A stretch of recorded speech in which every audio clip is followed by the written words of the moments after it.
Un garage ordinaire, comme il en existe des dizaines à Angoulême. Sauf qu'ici, au bout de l'atelier, un bijou du sport automobile. Donc là, nous avons une Bugatti 57G Le Tank. Elle est de 1936 et il y en a 2 dans le monde, dont une chez nous. Un bolide qui, à la fin des années 30, a remporté 2 fois les 24 heures du Mans et celui-ci participera à la course du circuit des Remparts après avoir subi quelques petites retouches. Nous avons un petit choc à l'avant droit, à redresser. Ça a touché un peu devant. Et donc un petit choc à l'avant gauche. Ça fait quoi de travailler sur cette voiture-là? C'est un grand plaisir.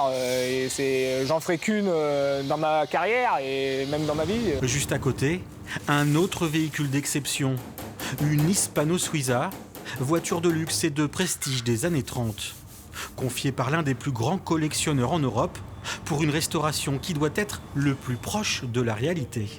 C'est plus compliqué de faire une restauration totale, en fin de compte. Parce qu'il faut qu'on garde des petites imperfections de sa vie, quoi. Et c'est ce que recherche le collectionneur? Et c'est ce que recherchent certains collectionneurs, parce qu'il y a des voitures où il ne faut pas trop en faire.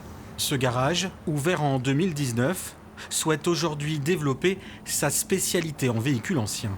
C'est une passion qui s'est déclenchée tardivement.